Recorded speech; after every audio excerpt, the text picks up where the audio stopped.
Hey everyone, ready to jump into some really interesting financials with me today? Absolutely. Always love digging into a company's reports. What have we got? So we're looking at Kawan Renergy Berhad. They're going by KRB. Pretty new on the Malaysian stock market, right? Yeah, just listed back in May. On the ACE market, which is kind of interesting, it's designed for those companies expected to grow really fast. So they're ambitious from the get-go then. Seems like it. And what's cool is we've got their interim reports for their first 3 quarters as a public company, January, April, and July. So we get to see how they've been doing, like almost from the moment they went public. Should be a good look at their strategy. Exactly. This early stage is when it gets really interesting. Their decisions now, what they're focusing on, tells us a lot about their long game. And they're two pretty different sectors too, right? Industrial equipment and... Renewable energy, specifically biogas. 2 fields that are primed for growth in Malaysia, according to market research. So a lot of potential, but also a lot of competition. Definitely something to watch out for. Let's see if KRB can handle the heat. All right, let's dive into the numbers. Their revenue growth immediately caught my eye. Yeah, it's pretty impressive. They started RM 19.9 million, then climbed to RM 22.2 million. Okay, solid growth. But then Q3, they hit RM 31.8 million. That's a massive jump. What's driving that? Did one sector suddenly take off? That's what I was wondering. Let's see. The report breaks down their revenue streams. Right, because they've got the industrial equipment side and then the whole renewable energy plant business. Okay, got it.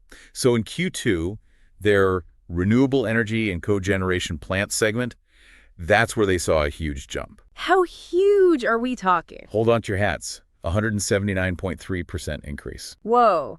Okay, they weren't kidding about going big on renewable energy. Right. That's a huge leap in just one quarter. But here's the thing. Don't tell me they tanked in Q3. No, not at all. It's just that by Q3, their industrial equipment segment, that was back in the lead.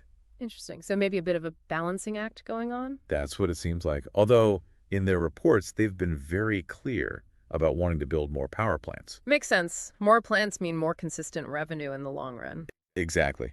They're playing the long game with renewable energy, but keeping the industrial equipment side humming along nicely too. A two-pronged approach. I like it. And remember that big Q3 revenue jump we talked about? How could I forget? It was huge. Well, they snagged a RM 58 million co-generation plant project back in April. Okay. I see where you're going with this. It wasn't explicitly stated in the report, but the timing lines up perfectly. So that big project is likely why their Q3 numbers look so good. Makes sense. But it's not just about revenue, is it? We need to talk profitability. You're right, revenue's great, but got to make sure they're turning a profit too. Exactly. And looking at their profit after tax, things are looking up.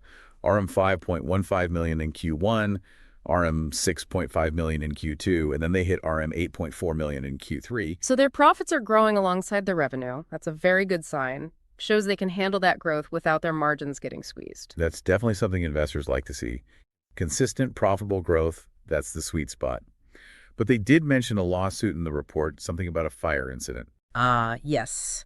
KRB is being sued for RM 3.14 million. They're saying they're not liable, though. What happened? Seems like there was a fire, and they're claiming they had no direct contractual responsibility for it, but of course the other party sees it differently. So it's a bit of a legal battle. Yeah. Always tricky. And unpredictable, too. What's KRB's take on it? They seem pretty confident. They deny liability outright. What's interesting, though, they replaced the faulty unit for the original buyer. Really? Even though they're saying they're not liable? Yeah, they called it a gesture of goodwill. A smart move, maybe to help their case, or just the right thing to do. Who knows? But how do you think this lawsuit, regardless of the outcome, might affect their financials? Well, legal battles are expensive, right? So it could eat into their profits if they have to fight it out in court for a long time. Makes sense. Definitely something to keep an eye on. Okay, so we've got impressive revenue growth, they're turning a profit, but there's a potential legal snag. What about their stock? How has it been performing since the IPO?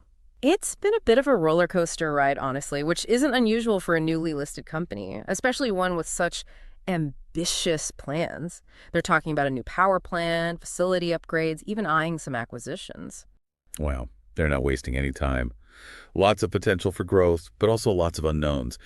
For someone looking at KRB, thinking about investing, What should they be watching out for? What are the key takeaways here? I'd say keep a close eye on how they balance their two main focuses, the industrial equipment and the renewable energy. Right. Will one take the lead, or can they keep both going strong? Exactly. It's not just about financial performance. It's about their strategic decisions in a rapidly changing market. Well said. So for anyone listening, KRB has a compelling story. Young company, big ambitions, operating in sectors that are expected to grow significantly here in Malaysia. But of course, there are always risks.